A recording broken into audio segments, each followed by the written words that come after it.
Are you listening to me? God doesn't want your best. He's not asking you for your best.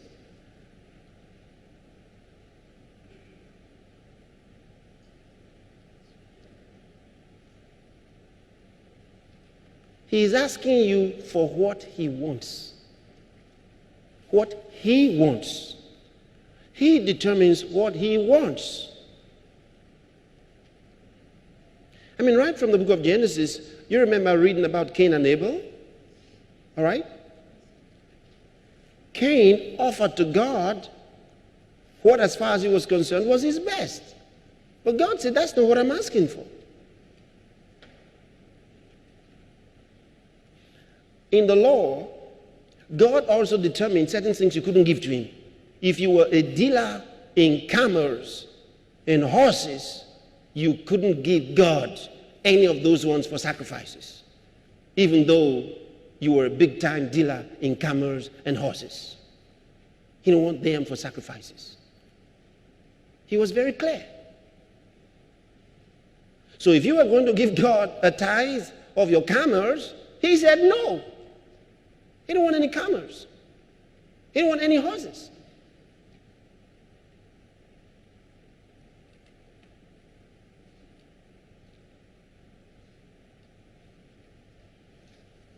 That's it with God. He asked for something else.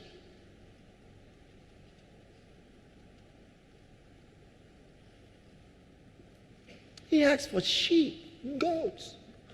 He didn't ask anyone to give him a camel or a horse for a sacrifice. Why? He said they're unclean animals. Ceremonially unclean.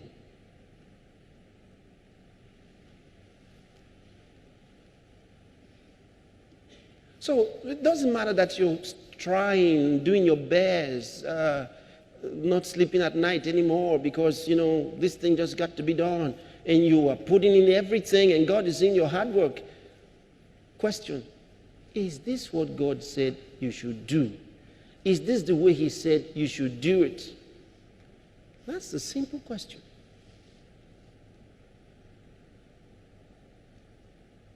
Okay, as a tithe, as a church, you take the tithe and use it to pay your rent.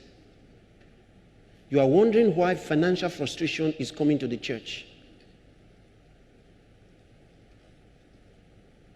You say, but Lord, we had to pay the rent. That is the point. These are the things that God is teaching you and telling you that you are wrong.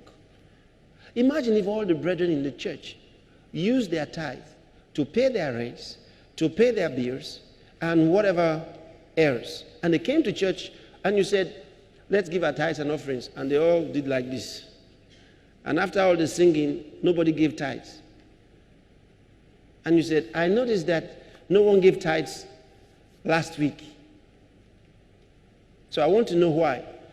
You start with brother so-and-so. He stands up to say, actually, Pastor, the reason I didn't pay my tithe was because I was owing on my rent. I knew I just had to pay because my landlord said he was going to throw us out.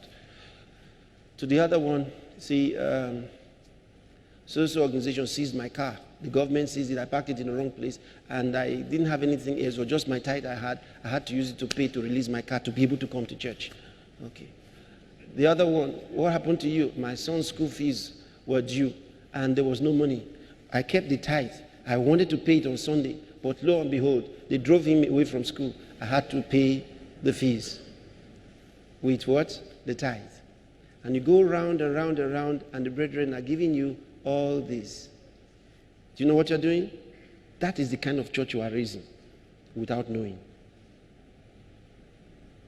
The pastor who uses his tithe to do all those things. That is the kind of church you are raising. They just haven't showed up yet.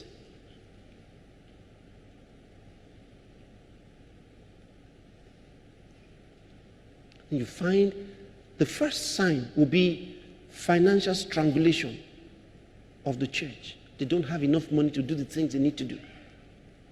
Not enough money, not enough money, not enough money. You start wondering what's happening.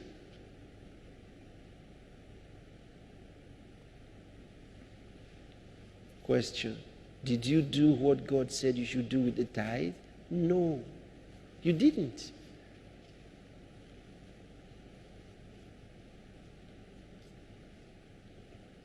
Listen, church growth and financial prosperity are not a mystery. If you have made them a mystery in your personal life and in the church, it's your problem.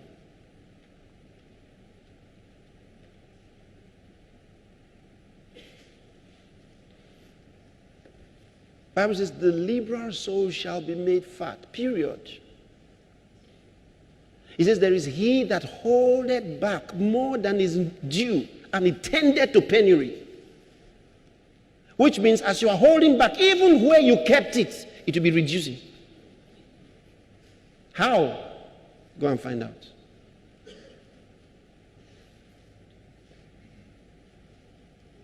It it tended to penury. One of the reasons I intend talking to you about several things during this week, and I really want to talk to you about your finances as well. And I hope that we can have enough time for all the things we need to discuss. Because I really want you to be financially buoyant. Yes, because I know that that's God's dream for you. And you know, when people have a good message and they don't have the money to take it on, it's terrible. Very sad. But that happens again and again to many people. They have a good message. If you listen to them, they're wonderful. But the wherewithal to make it known is not there. And that is the way Satan has strangulated many of God's ministers for so many years. Because even though they have a good message, there are just some simple things they need to do, and they will not do to position themselves accurately.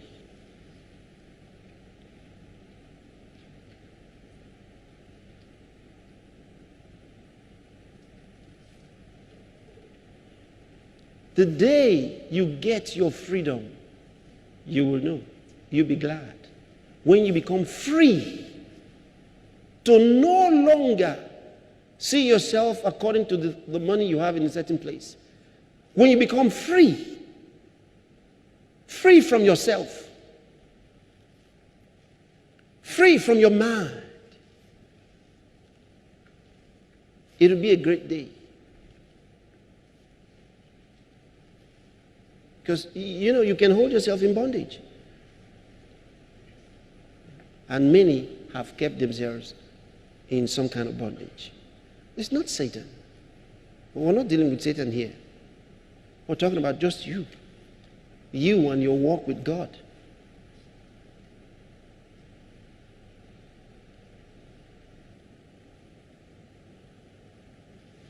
Think God's thoughts. Don't think foolish thoughts.